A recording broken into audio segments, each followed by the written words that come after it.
전북 남원에는 지역에 손꼽히는 관광 명소인 동시에 우리나라의 자랑스러운 문화유산이 있습니다. 바로 보물 제281호 광안루인데요.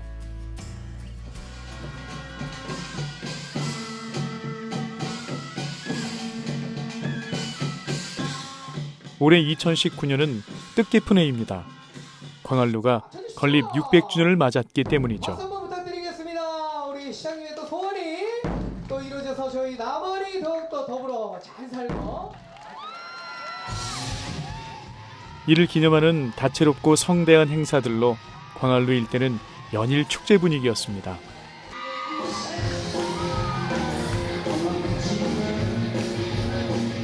많은 사람들이 광안루 건립 600주년을 축하했는데요.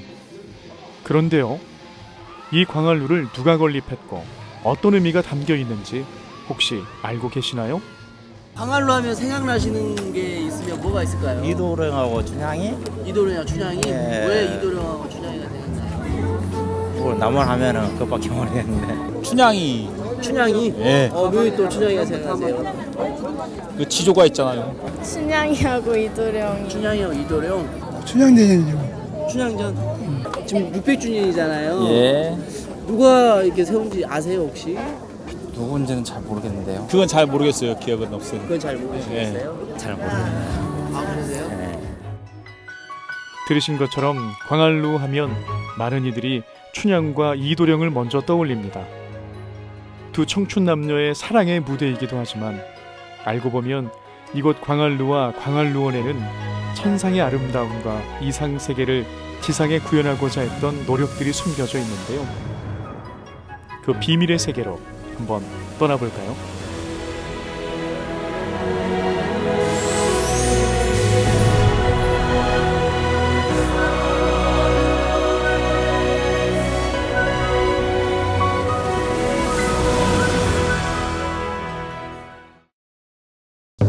그때여 춘향과 이도령이 사랑가로 한번 놀아보는디 이리 혼노라 헛고 놀자 이리 혼노라 헛고 놀자 사랑 사랑 사랑 내 사랑이야 사랑이로고 나 내 사랑이야 이리 내 사랑이로다 안매도 내 사랑아 네가 무엇을 먹으려느냐 둥글둥글 수박 웃봉지 뜨뜨리고 강릉 맥정을 다르르르르 부어 신랑 발라버리고 붉은 좀 흠뻑 떠 반간진 수로 먹으려느냐 아니 그것도 나는 실속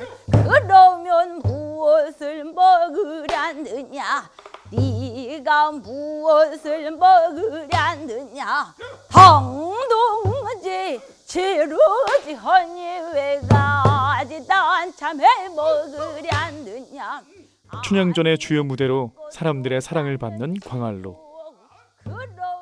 과연 이 광안루는 어떤 비밀을 품고 있는지 남원시립국악단원인 김은원 씨와 함께 들여다보도록 하겠습니다.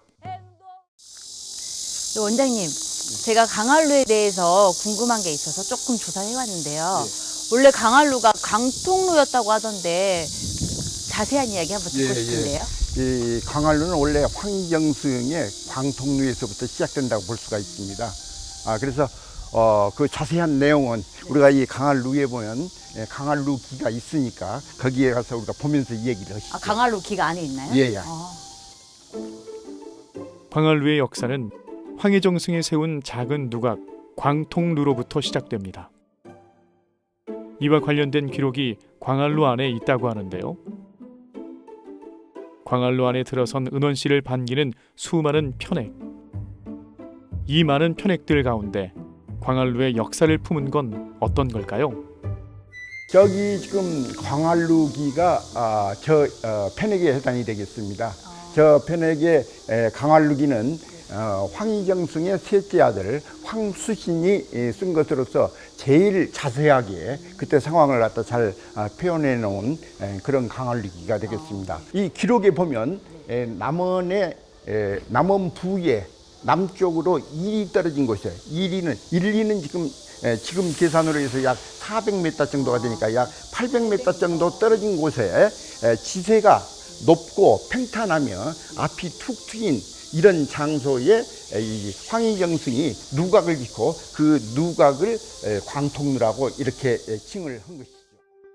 황희의 셋째 아들인 황수신이 쓴 광활루기에 따르면 황희정승이 남원 관하에서 800m 떨어진 곳, 그러니까 지금의 광활루원 근처에 작은 누각을 세우고 광통루라 이름 붙였다고 합니다. 지세가 높고 평평해 바람이 잘 통하는 데다 앞으로는 지리산에서 흘러나온 물이 마치 명주배를 펼쳐놓은 것처럼 아름답게 흐르는 곳에 누각을 세우고 산수를 즐긴 건데요.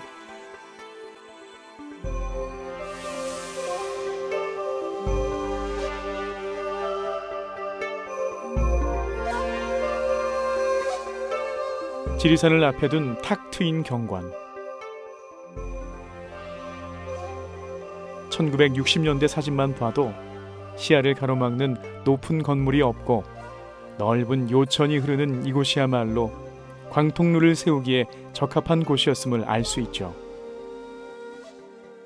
광통루에 대해서 그 명칭에 대한 의미는 지금 뭐 기록상에 이렇게 남아 있는 것은 없습니다만은 저희들이 추측컨대 넓을 광자에 통할 통자를 쓰기 때문에 아마 방금 지세에서 이야기했던 바와 같이 팽팽한 땅에 앞이 툭 트여서 우주의 만물을 갖다 이렇게 접을 수 있는 그런 위치가 아닌가 이렇게 생각이 듭니다. 조선왕조를 통틀어 가장 명망 있는 재상으로 손꼽히는 황희정승. 그런데 그는 왜 남원으로 와서 광활루의 시작인 광통루를 지었던 걸까요? 장수 황씨의 먼 조상은 황공유로부터 시작되는데요. 원래 이 황공유는 고려 명종 때 전중감으로서 이의방과의 사이가 안 좋았습니다. 그래서 이제 목숨을 위험하게 돼서 그 원래 본관인 장수로 내려갔다가 그곳에서도 이제 또 위험하게 되니까 남원으로 이거를 하여 정착하게 되는 것입니다. 그의 아들인 황간평은 재주가 매우 뛰어나서 성균관으로 들어가서 과거 공부를 했지만 급제는 못하고 그래서 이제 낙향을 하게 됩니다. 낙향을 해서 일제 서실을 만들게 되고 그곳에서 이제 많은 제자들을 가르치게 되는 것이죠. 그리고 이제 그 후손 중에 군서가 나오게 되는데 이 군서라는 분이 과거에 급제해서 송도로 개경으로 이사를 하게 되고 그의 아들인 황희가 이제 낳게 됩니다.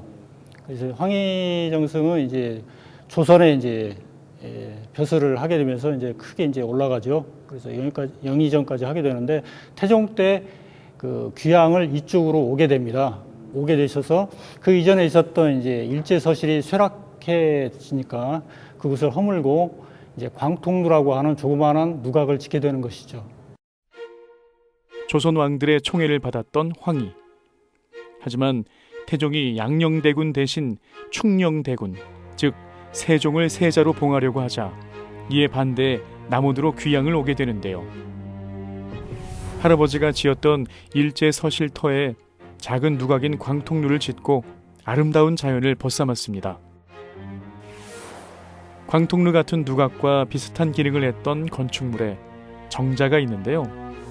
둘은 닮은 듯 다른 특징을 가지고 있습니다. 누각의 의미는 한자 어휘로 나무 목변에 2층 다락집을 올린 그런 어떤 의미들을 담고 있거든요. 그렇기 때문에 그 조형자 또한 고을 수령이라든지 상류계층의 고위 관리라든지 이런 사람들에 의해서 누각이 조형이 되어지게 되고 정자는 민간 개인이 경영하는 그런 어떤 건물이기 때문에 물론 주변의 아름다운 풍광, 산수 유람을 즐기는 그런 어떤 공간적인 의미는 같지만 상대적으로 규모가 작고 소박하면서 개인적인 그런 어떤 사적 생활을 영위하는 그러한 4년 동안 이곳 남원에 머물다 세종의 부름을 받고 다시 한양으로 올라간 황희정승. 그 후 광통루는 방치돼 쇠락했는데요. 그런 광통루가 새롭게 증축된 기록이 광활루기에 있습니다. 기록에 따르면 1434년 남원부사 민여공이 사치스럽지 않으면서 누추하지도 않게 새로 누각을 지었고 이후 부사 유지례가 단청을 했다고 나와 있습니다. 볼품없이 방치된 지 10여 년 만에 남원 부사들에 의해 옛 명성을 되찾게 된 광통루. 그런데 이 광통루는 어떻게 광활루로 그 이름이 바뀐 걸까요? 황수신의 광활루기에 의하면 1444년 세종 26년에 하동부원군 정인지에 의해 광활루란 이름이 붙게 됐다고 합니다. 여기에 하동부원군 정인지 선생이 아마 여기를 한번 지나가셨던 거 봐요. 이때 이 광활루에 올라서 앞에 풍광을 보고 이곳은 지금 이 지상의 세계가 아니라 달나라에 있는 아름다운 항아가 살았던 그 달나라의 궁전이 바로 강한청어부라고 온 곳이거든요. 그래서 이 강한청어부와 같다. 이곳을 갖다 거기서 강한을 따와서 광활루라고 이렇게 명칭을 바꾸게 되죠. 달 속에 있는 아름다운 궁전과 같아 붙여진 이름 광활루. 광활루 일대의 풍경을 보고 있노라면 정인지의 이런 감탄에 절로 공감하게 되는데요. 하동부원군 정인지가 사용한 광한청허부란 말은 당나라 현종이 8월 보름 달에서 놀았는데 달 속 아름다운 궁전에 광한청허부라는 글씨가 쓰여 있었다고 합니다. 이때부터 광한청허부는 아름다운 건물을 뜻하는 말이 됐는데요. 집현전 풍수학 총책임자로 역학에도 조예가 깊었던 정인지는 광활루 일대의 아름다운 풍경을 보며 달나라 궁전을 떠올렸을 겁니다.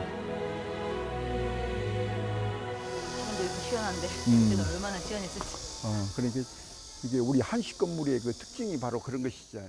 광한이란 말은 아름다운 곳을 이르기도 하지만 시원한 곳을 상징하기도 하는데요.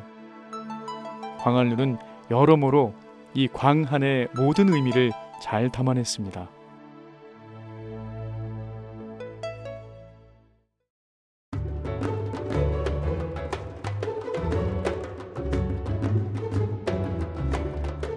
황희정승이 건립한 광통루로부터 25년 후 하동부원군 정인지에 의해 얻게 된 이름 광활루.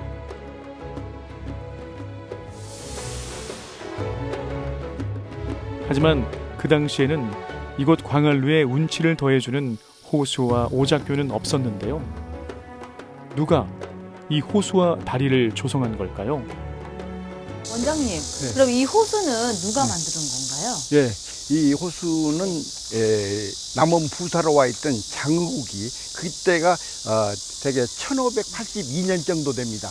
그런데 그때에 마침 와 있던 전라도 관찰사가 송강경철 선생이에요. 그래서 이 두 분이 아마 서로 이렇게 의견들을 갖다 합쳐가지고 아마 여기에 요촌수를 끄집어들여서 여기에 호수를 은하수를 상징해서 호수를 만들게 되고 또 여기에다 정철 선생이 이 얘기를 해서 들으신 것처럼 광활루 앞에 있는 호수와 오작교는 전라도 관찰사 송강정철과 남원부사 장의국이 함께 조성한 건데요. 여기에 관한 구체적인 기록이 남원군 읍지인 용성지에 남아 있습니다. 옛적에는 누 앞에 다만 물이 가느다랗게 띠처럼 있었는데 감사정철이 크게 개척하고 이에 평평한 호반을 만들어 은한을 상징하였다. 황희정승이 광통루를 건립한 지 160여 년 후인 1582년 지리산에서 흘러온 요촌 물줄기를 막아 남원부사 장의국과 함께 광활루 앞에 호수를 만든 전라관찰사 정철.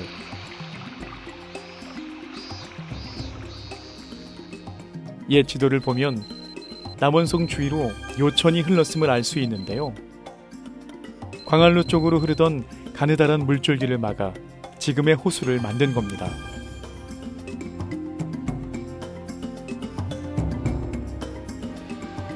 달의 궁전인 광안루 앞에 선녀들이 논일던 은하수가 조성되고, 여기에 은하수를 건너 견우와 직녀가 만나는 오작교, 그리고 도교의 이상향인 삼신산을 상징하는 세 개의 섬이 조성되면서 천상의 아름다운 모습이 광안루에 재현되는데요. 그렇다면 송강정철은 왜 이곳에 은하수와 삼신산을 조성해 놓은 걸까요? 그 실마리를 찾기 위해 찾아간 곳은 가사문학의 고장 담양입니다. 이곳 담양도 그 당시에는 남원부에 속한 지역이었는데요. 송강정철은 한양에서 태어났지만 부친이 을사사화에 연루돼 고초를 겪으면서 16살 때부터 관직에 나가기까지 10여 년 동안 이곳에 머무르게 됩니다.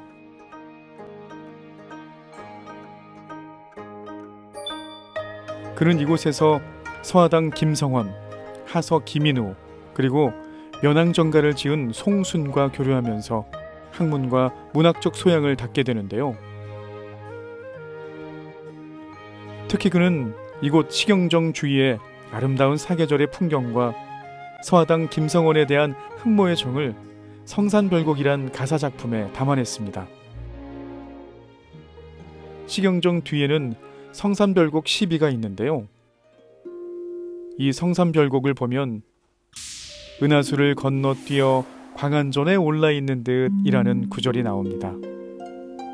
당시 많은 유학자들은 세속에서 벗어나 무의자연의 삶을 추구하고 도가적인 이상세계를 현실에 구현하고자 했는데 송강정철도 마찬가지였습니다.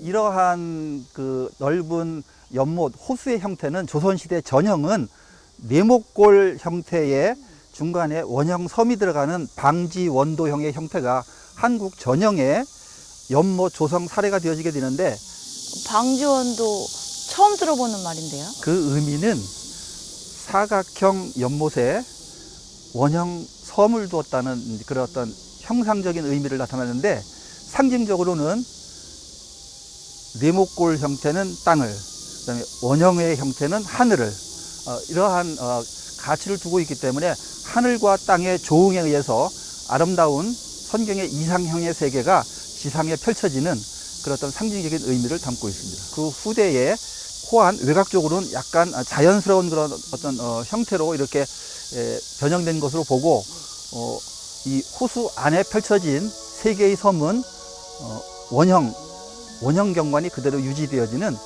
그런 아름다운 경관을 보여주고 있는. 하늘과 땅의 조화를 호수로 표현했다면 견우와 직녀가 7월 7석에 만나는 오작교는 천상과 지상을 잇는 다리를 상징합니다. 쌍무중의 모양을 본뜬 오작교는 그 길이가 58m로 우리나라에서 가장 긴 홍해다리입니다. 이 다리는 형태적으로도 아주 특이한 그런 어떤 구조를 보여주고 있는데, 이 교각 하단부에 반원형의 구멍이 4개가 나 있는 사공교 다리가 되겠습니다. 이 구멍 말씀이신가요? 네, 이 오작교는 다른 다리와 다르게 4개의 구멍을 가지고 있는데, 이 형태는 반달형 형태가 되어지기도 하는데, 이 반달형 형태가 물을 만나 원형의 그런 어떤 형태를 띄어지게 됩니다. 그래서 이 원형이라고 하는 그런 의미는 하늘을 상징을 하게 되는데, 특히 여기서 펼쳐진 사라고 하는 숫자 의미가 중요한데, 이 사라고 하는 의미는 땅을 상징하는 사각형 사의 상수가 될 뿐만 아니고 동서남북 추나 추동의 그런 어떤 계절적인 요인도 이 안에 내재가 되어져 있다고 볼 수가 있겠습니다. 따라서 이러한 사라고 하는 숫자와 이 반원형이 물을 만나서 원을 이루는 그런 어떤 가치, 그래서 사각형과 원형이 이루어진 하늘과 땅의 원리, 이런 것들이 여기 조응이 돼서 다리라고 하는 이러한 구조물에 사람이 통행하는 그런 어떤 가교 역할을 통해 가지고 하늘과 땅과 사람이 이 하나의 공간에서 조화를 이루는 그러한 상징적인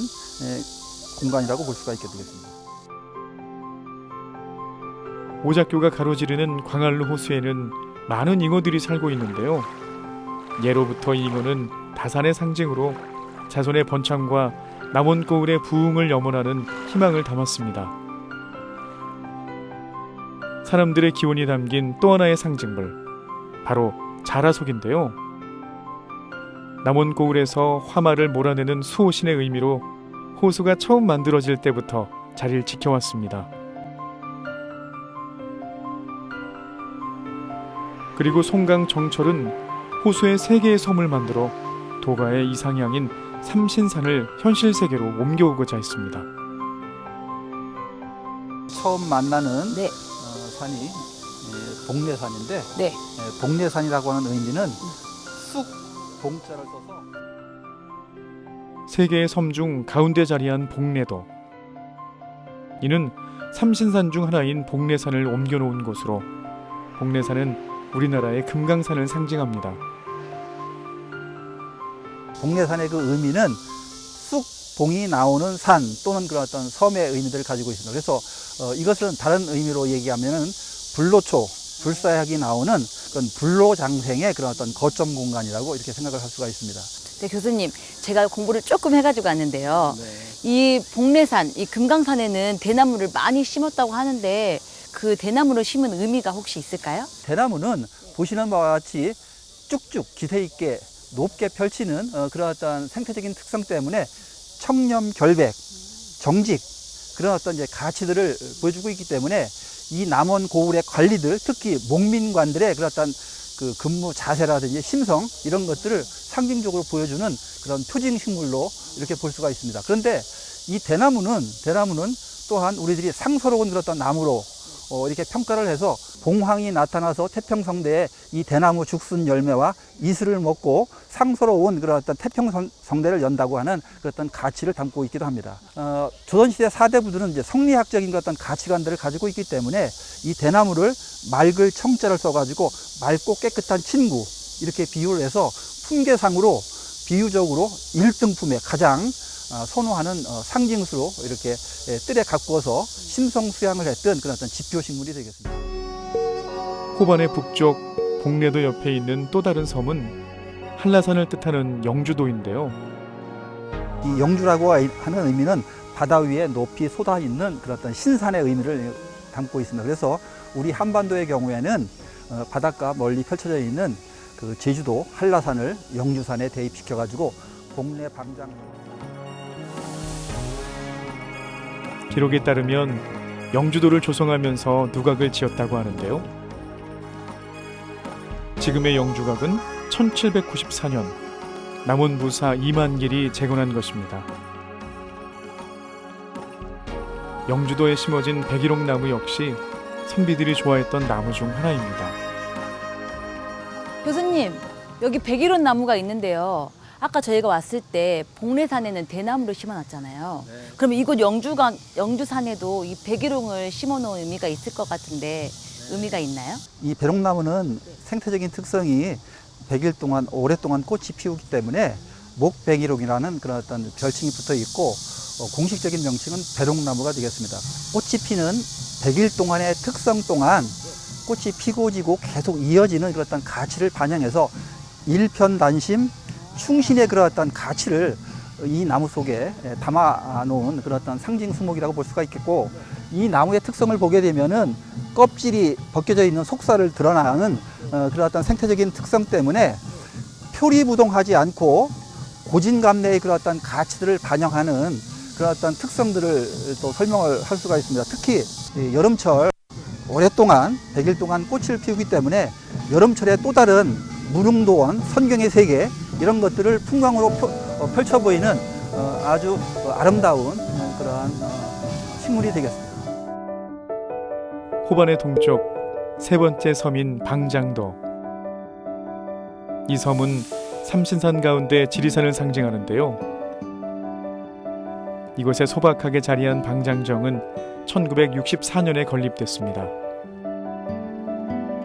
한자 어휘로는 이 땅에 펼쳐진 삼신산 중에서 가장 성스러운 신산, 그래서 방장선도라고 하는 그런 어떤 의미들을 부여하고 있습니다.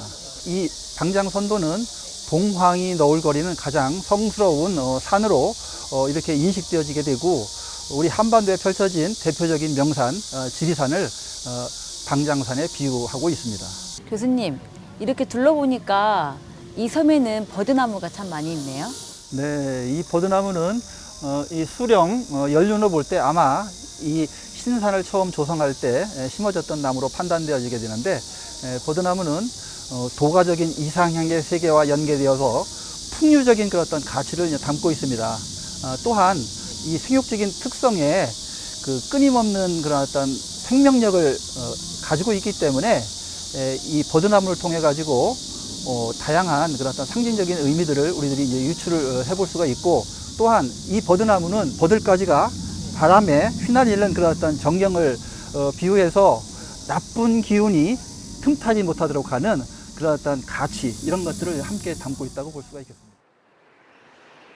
천상세계인 호수를 중심으로 많은 나무가 광활루원 곳곳에 심어져 있는데요. 이런 나무마다 성리학적 세계관과 도가의 이상향을 갈망하는 선조들의 염원이 담겨 있습니다. 이런 특별한 의미가 담긴 상서로운 나무들을 학자수라고 하는데요. 이 느티나무도 학자수에 속합니다. 이 나무가 느티나무인데요.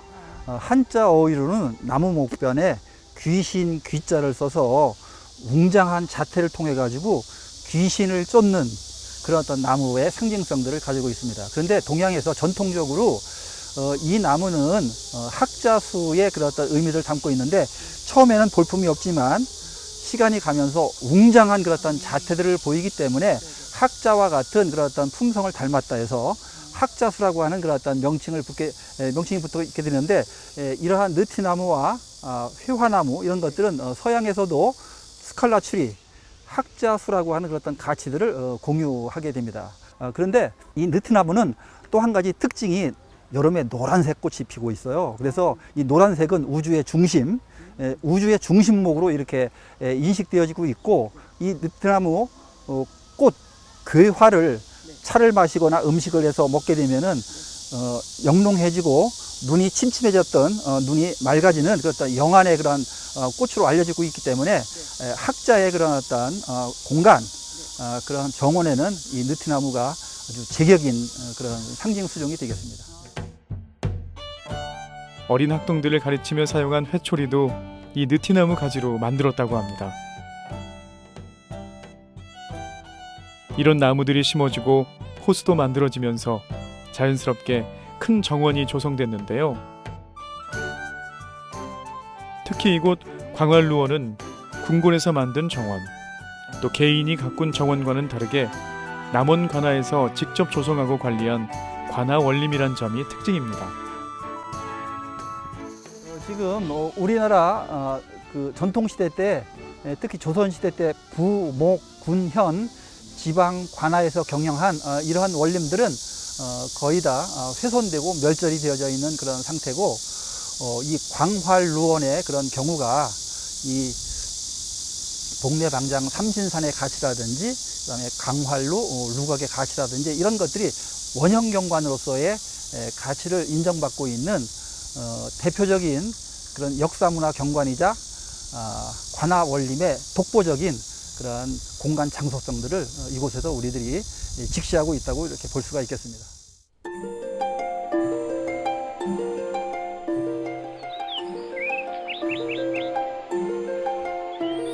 이곳 담양에는 송강 정철 선생의 숨결이 있는 치경정에서 얼마 떨어지지 않은 곳에 아담한 정원이 조성되어 있는데요. 바로 소쇠원입니다.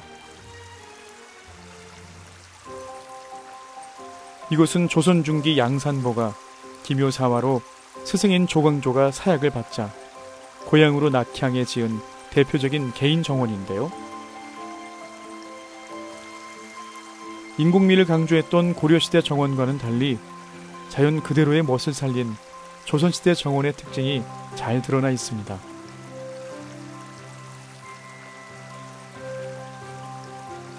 이상향의 세계를 현실에 구현하는 것이 우리나라 정원의 모습인데요. 양산보는 이곳에서 학문을 닦으며 자연의 이치에 순응하고 자연대로 살고자 했습니다.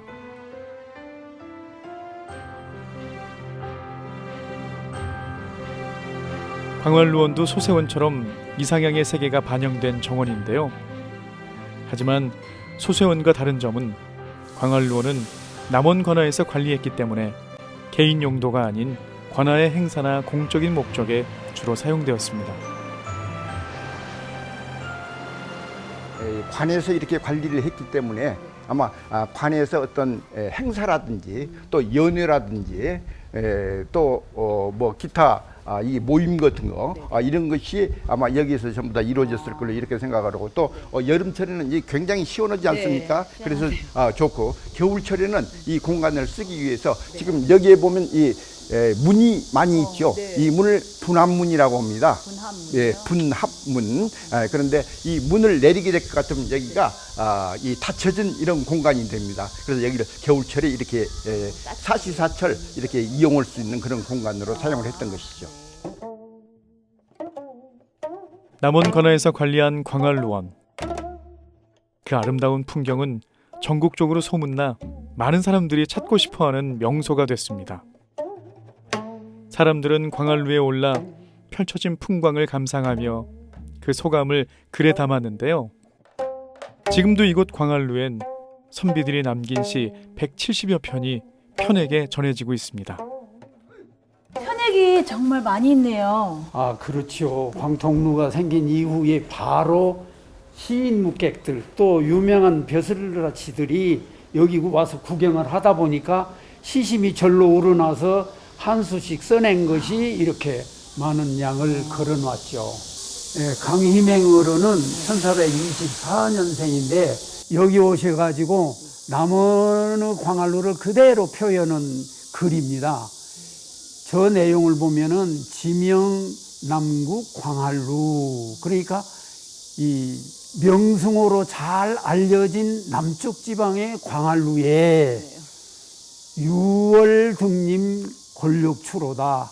6월 달에 이 누에 올라와 보니까 서늘하기가 지금 현재 가을이 곧 되려고 하는 것 같구나. 지금 그런 표현입니다. 조선 전기에 뛰어난 문장가였던 강희맹.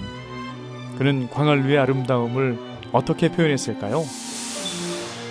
명승으로 알려진 이 남녘의 광활루를 6월에 오르니 가을 기운이 뼛속에 스며드는 듯하구나. 개수나무 그림자가 호련히 비춰오니 하늘이 가까운 듯하고 아름다운 난간 모서리에 견우성이 지나가네. 또한 이곳에 호수를 파고 세 개의 섬을 만든 송강정철도 광활루의 아름다움을 노래했습니다. 정철 선생은 남원에 오시면서 관찰사로 계실 때에 그 참새가 방앗간을 보고 그냥 지나칠 수 없어서 여기에서 한 수 읊어놓은 게 있습니다. 그래서 회청 은하 농명을 그렸는데 넓고 길게 뻗쳐있는 은하수는 밝은 달을 희롱하고 언덕에 심어진 대나무는 맑은 바람을 이끌어오는구나. 1년에 한 번 이곳 남녘을 순행하며 백성을 어루만질 적에 다만 맑은 바람과 밝은 달빛만 있었다네. 또 이곳 광활루는 많은 선비들이 모여 시심을 다투던 백일장이 열린 장소이기도 했습니다. 호산 이기식 선생의 시가 있는데 그 시는 내가 봤을 때 이건 시인들이 모여가지고 한시 백일장 해가지고 아마 거기에서 장원식 아니냐. 왜냐, 뜻이 아주 참 멋지고 희망이 있어요. 그래서 오작교가의 수양버들은 사람을 전송할 때 꺾어주다 보니 남은 것이 없네. 명년에 꺾어줄 가지가 없다고 말하지 마오. 봄이 오면 꺾인 곳에서 다시 새로운 가지가 자랄 것이니. 이곳에 걸린 시의 대부분이 광활루에서 바라보는 아름다운 경치를 읊은 건데요. 사모하는 임을 생각하며 못다 이룬 사랑을 노래한 기녀들의 작품들도 있어 눈길을 끕니다. 광활루를 찾은 많은 사람들은 깊은 밤 떠오른 달을 보며 시심을 달랬다고 하는데요.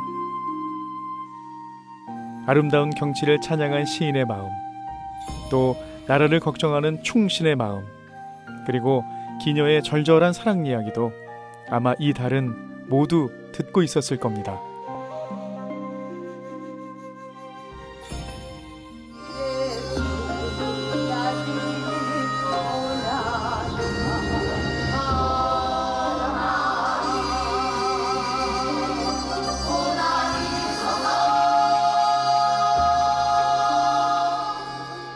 더위가 물러간 밤, 이곳 광활루원에서는 시민들과 관광객들을 위한 다채로운 공연이 펼쳐집니다.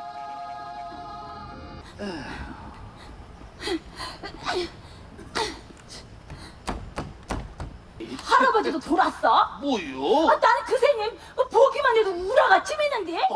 남원 시립국악단원인 은원 씨가 주인공으로 참여한 이 창극은 오늘이 소서란 작품인데요.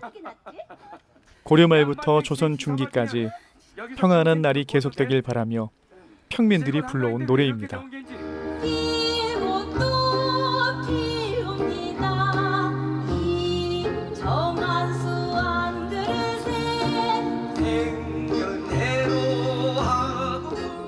도공의 손녀인 칠금.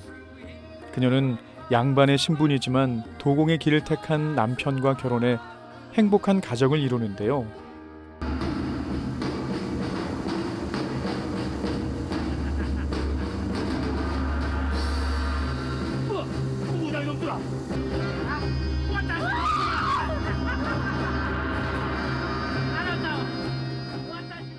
하지만 정유재란이 일어나 외적이 남원성을 침략하면서 칠금은 죽고 도공인 남편은 일본으로 끌려가는 비극적인 내용을 담고 있습니다.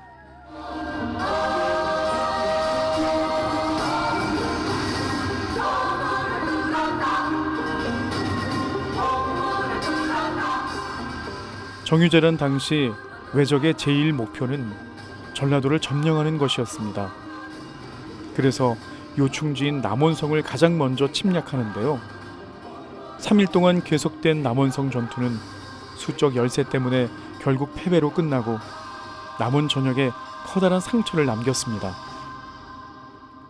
남원 읍성 내에 그 명나라군과 조선에 3,000명 정도 되고 그 다음에 백성들까지 합쳐서 한 4, 5천 명 되는 그 백성과 그 읍성을 둘러싼 일본군 5만 6천 명이 싸운 거의 10대 1의 전투가 벌어지죠. 그래서 3일간 8월 13일부터 해서 16일까지 치열한 전투가 벌어지고 그 결과 거의 1만여 명에 달하는 남원의 백성들, 민관이 다 이제 몰살을 당하게 됩니다. 그 와중에 중요한 문화재들, 남원의 문화재들이 다 불타게 되는데요.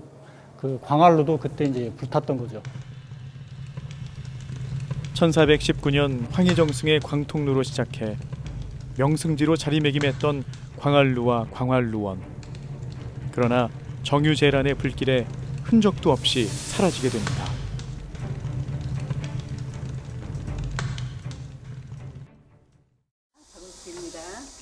안녕하세요. 이곳 광활루는 약 600년 전에, 그러니까 올해로 600년이 됐어요. 그동안 문화재 보호를 위해 입장이 제한됐던 광활루의 문이 건립 600주년을 맞아 한시적으로 개방됐습니다.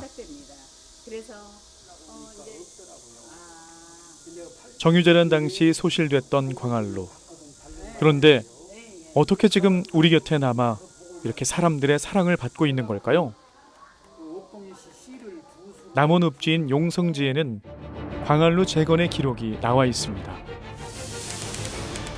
을충년 가을에 내가 이곳 부사로 왔을 때 각 구획들이 매몰된 것에 분개하였으나 중건코자 하는 사람이 없었다.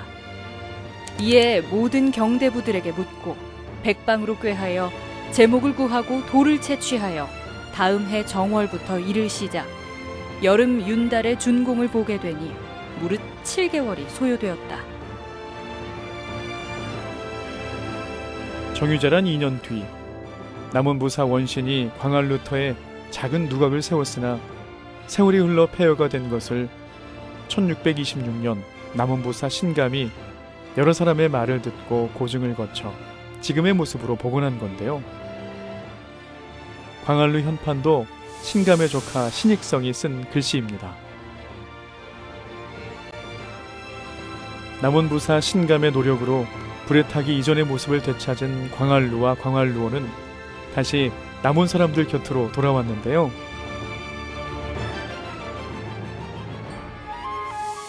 (1872년) 제작된 남원부 지도. 이 지도를 살펴보면 남원성과 광활루의 위치가 잘 드러나 있는데요. 비교적 상세히 그려졌기 때문에 그 당시 광활루와 광활루원 주변의 모습을 짐작해 볼 수 있습니다. 광활루 주변에는 시장과 민가들이 자리해 있는 걸 살펴볼 수 있는데요. 광활루원은 아름다운 풍경으로 유명했을 뿐 아니라 남원 사람들의 삶의 중심지였음을 알 수 있습니다.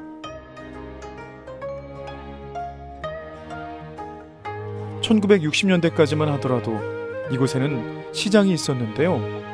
그 시장거리를 호석거리라고 불렀습니다.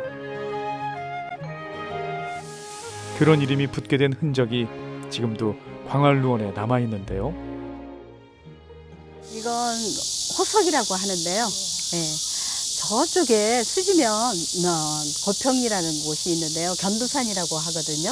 거기에서 들깨떼들이 한번 울을 때마다 남원에 큰 재앙이 일어났다고 해요. 그래서 전라관찰사이신 이서구 관찰사님께서 여기 남원부사한테 이렇게 명을 내려서 풍수비보죠. 그러니까 막고 보호해주는 역할로 개를 이길 수 있는 동물은 호랑이뿐이잖아요. 그래서 호랑이를 세워서 견두산 쪽으로 이렇게 바라보게 이렇게 세웠거든요. 그래서 그 뒤로 그런 재앙이 없어졌다고 하는 그런 여기를 호석거리라고 했어요. 옛날에는 조선시대 때 이제 여기가 성박시장이었어요. 강활루가 성밖에 있었잖아요. 네, 성박시장. 그래서 우리 남원에는 성안시장과 성박시장이 있었어요. 성박시장에 이 호석이 있었던 거죠. 그래서 여기를 호석거리라고 이렇게 부르고 있답니다. 세월이 흐르면서 광활루도 그 모습이 조금씩 달라졌는데요. 정면 5칸, 측면 4칸이었던 광활루에 1795년 남원부사 이만기가 익루를 증축하게 됩니다.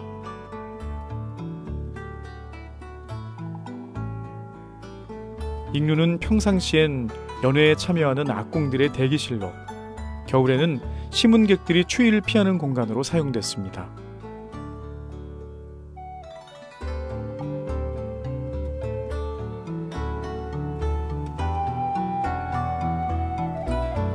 (1877년) 광활루를 대대적으로 중수하고 호남 제1루와 개관이라는 현판을 건 남원부사 이상업.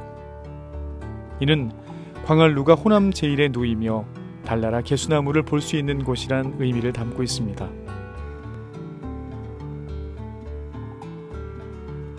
은원씨가 들어가고 있는 곳은 광활루가 기울어지자 고종 때 남원부사 이용준이 가설한 계단식 현관입니다. 이곳은 월랑이라고 하는데요. 고종 때 이 강활루가 너무 굉장히 크잖아요. 그래서 기울게 돼요, 북쪽으로. 그랬을 때 우리 남원에 사는 추대목이라는 분이 최초에, 우리나라 최초죠. 현관식 계단을 이렇게 만들어 가지고요.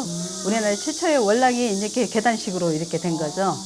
그래서 우리가 천상으로 구경을 가는 그런 계단이기도 합니다. 이 월랑에는 원래 이 추대목이라는 분이 암자 같은 걸 많이 이렇게 지으신 분이었나 봐요. 그래서 세세하게 많은 조각들을 이렇게 했고요. 저기 코끼리가 2마리 보이네요. 그렇죠. 네. 예, 암수예요. 그래서 음양의 조화를 이루는 거죠. 그래서 이 코끼리는 불교에서는 수호신으로도 이렇게 뜻하고 우리는 힘이 가장 센 짐승이라고 이렇게 생각하고 있죠. 그래서 이 월랑을 튼튼하게 이렇게 지탱해주는 그런 역할로도 이렇게 하고 있습니다. 월랑까지 갖추면서 광활루는 평양의 부병루, 밀양의 영남루, 진주의 촉성루와 더불어 우리나라 4대 누각의 하나로 손꼽히게 됩니다.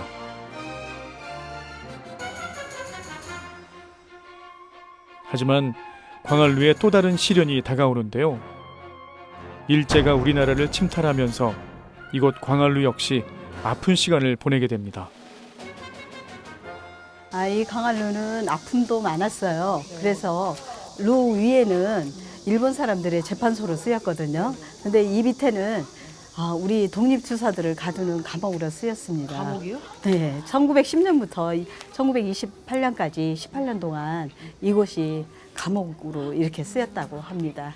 그래서 여기 와서 보시면은 그 흔적들을 볼 수가 있는데요. 혹시 이런 여기 거 예, 여기 문을 달았다는 흔적이죠. 예, 근데 지울 수 없는 상처인데.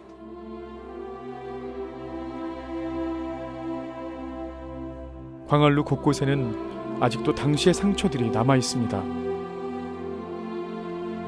우리 문화를 말살시키려는 일제의 정책에 따라 광활루는 무려 18년 동안이나 암흑의 시간을 보내게 되는데요.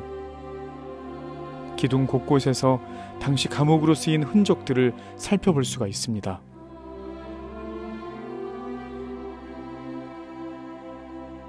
일제의 탄압이 심해질수록 우리 것을 지키려는 남원 사람들의 민족의식도 강해졌는데요. 춘향의 굳은 절개와 정조를 기르는 춘향사당이 광활루 한편에서 당시의 저항 정신을 대변하고 있습니다. 1931년도에 세워졌습니다. 건립이 됐습니다. 그때 당시에 남원에 이예기 최봉선이라는 기생이 있었는데 이 기생이 전국을 돌면서 이 공연을 하고 해가지고 뭐 부산에 있는 동네 곤번이라든지 또 진주의 진양곤번이라든지 그다음에 개성곤번, 평양곤번 이런 데를 다니면서 모금 활동을 해가지고 전국적으로 모금 활동을 해서 이 사당을 만들게 되죠. 그때 당시에 남원의 그 유직급에 해당이 되는 이현순 선생이라고 한 분이 계시는데 그런 분들의 협조를 많이 받아가지고 이게 만들어지게 건립이 되게 됩니다. 그래서 이 1931년도에 이걸 만들어서 여기에서 제사를 지내게 되죠. 그것이 바로 지금 우리 남원에 올해 그 89회의 춘향제가 이루어졌는데 그 1회의 춘향제가 바로 그 제사가 되는 것이죠. 그렇군요. 예. 이게 춘향 영령이군요. 서슬퍼런 일제 치하에서도 우리의 혼을 지키려고 노력했던 남원 사람들. 그들이 있어 우리 민족의 자존과 소중한 문화유산인 광활루는 오늘날까지 이어져 올 수 있었습니다. 광복 이후 광활루원은 대대적인 정비에 들어갑니다. 가장 큰 변화 중에 하나는 완월정이란 수중 누각이 새롭게 조성된 건데요.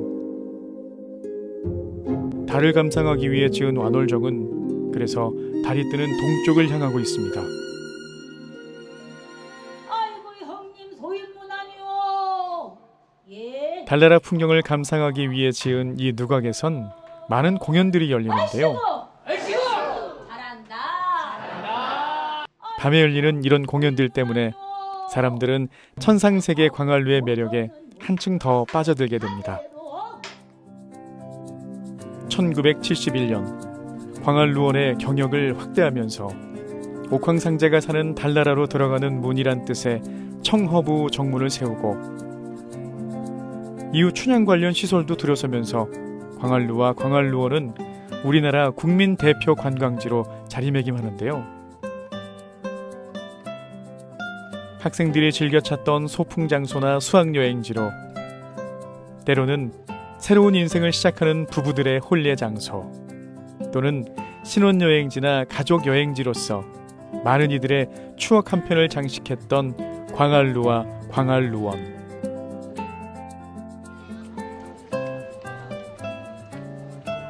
황희정승의 광통루로부터 시작해 건립 600주년을 맞은 올해도 여전히 아름답고 편안한 모습으로 우리들 곁에 머물고 있습니다.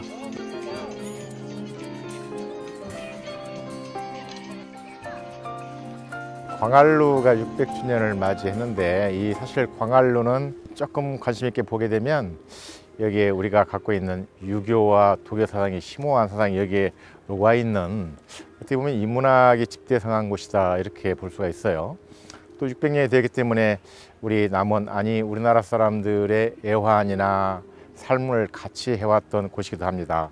광활로 일제시대 때는 거기에 감옥소로 쓰이거나 재판소로 쓰이기도 했지요. 가장 그래도 우리가 잊을 수 없는 것은 이 춘향의 사랑 이야기가 여기에 이 장소가 바로 그곳이라는 것입니다.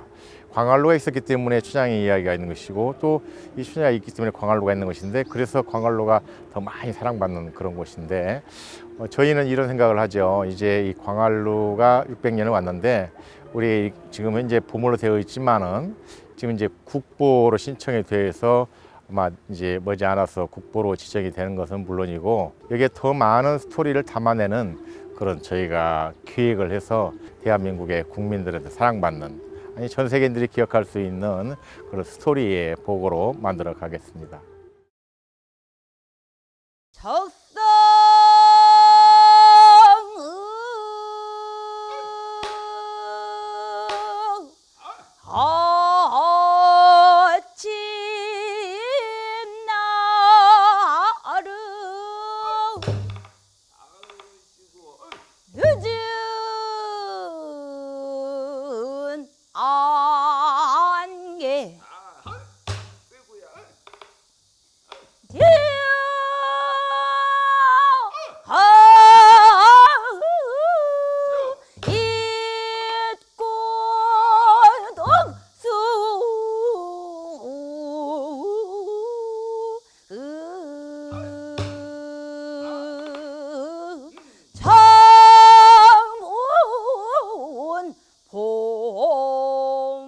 은원 씨가 부르는 건 이도령이 이곳 광활루에 올라 주변의 풍경을 바라보며 감탄하는 적성가의 한 대목인데요.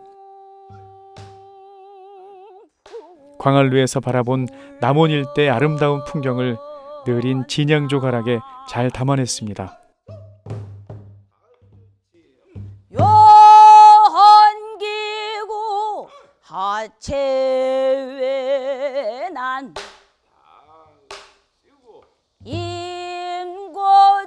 인고대를 일러 있고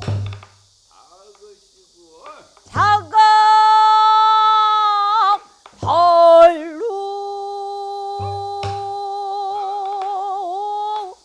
분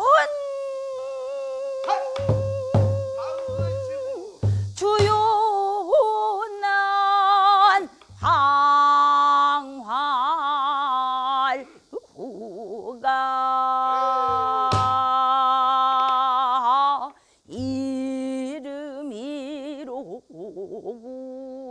이름이로구나.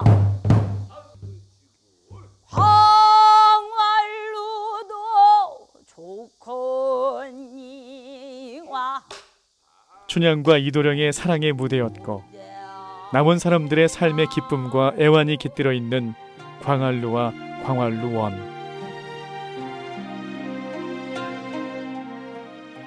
뿐만 아니라 이곳은 신선이 사는 신비롭고 아름다운 천상의 세계를 갈망해온 선비들이 지상에 구현해 놓은 이상적인 공간이었습니다.